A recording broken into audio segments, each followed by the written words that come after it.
Madami daw kami mahuli dyan. Lampas na pagbalik namin. Hindi namin mapoto yung bangka. Abi, Rico.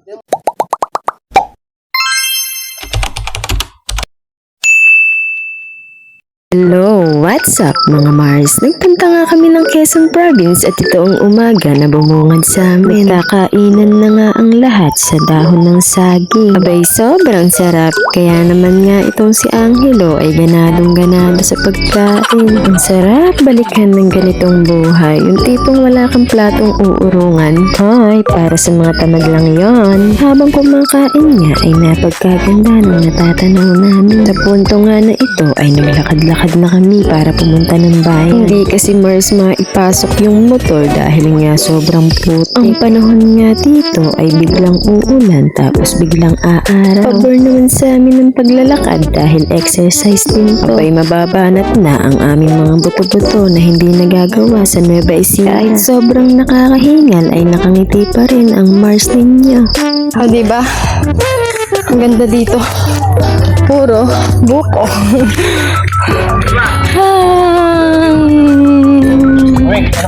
Nakarating na nga kami sa motor ng halos ilang minuto na nga yung pinauna namin at naglakad na lang kami hanggang kalsada. Ating iri na lang kasi ay malapit na to sa highway kaya tsaga-tsaga lang sa paglalakad. Habang naglalakad nga ay napansin ko yung tanim ng palay parang hindi tao yung nagtanim. Para kasing makina yung nagtanim sa bukid nila. Sobrang ganda ng arrangement at pagkakatulos nito. Makarating nga kami sa highway ay sobrang saya talaga dahil makakasakay na kami ng motor at hindi na maglalakad. Maaga nga kami magtutungo sa bayan dahil may gaganapin na exchange gift kinabukasan. Siyempre, hindi papahuli ang Mars nyo kaya sasali tayo sa paregalo. Habang binabagtas nga namin ng daan patungo ng bayan ay may napansin. Grabe yung sariwang hangin na nalalanghap namin dito. Kasi naman Mars ay wala man lang akong nalalanghap na usok. Hindi nga katulad Mars sa Nueva Ecija na pagmulat pa lang ng mata mo ay puro usok na malalanghap. Sa punto nga na to Mars ay naglalakad-lakad na kami at naisip at naalala ko na bibili kami ng kutsilyo dito. Hindi pala pang exchange gift ang hinahanap ng kumare ninyo. Tapos nga ako Mars makapili ng kutsilyo ay gora na kami para maghanap ng pang exchange gift. Tapos nga kami Mars makapamili ay dali-dali na rin kaming umuwi.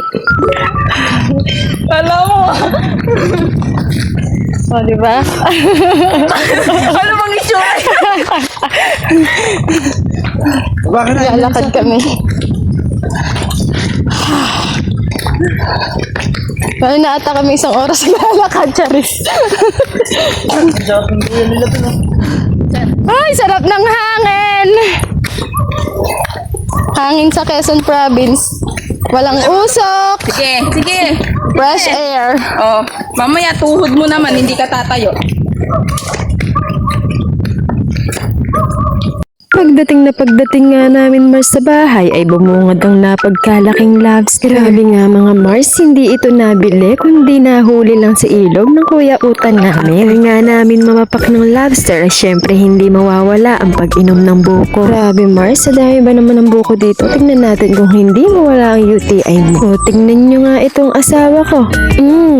Unang sup-sup, ubos lahat. Kunyari titignan mo muna yung ano. Yung kain tayo ng buko. Fresh. From Quezon Province. Ando po yung baboy natin. Nagbablog si Pumay. Lapitan mo yung baboy. Dami na pakita mo yung baboy.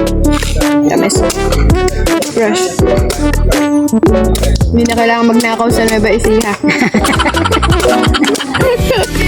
Yung sa Nueva Ecija, nanakaw to sa puno ng may puno. Ay, pag nakita Dito. kahit nakikita Kahit dyan ilan yung kainin mo, pakasawa ka.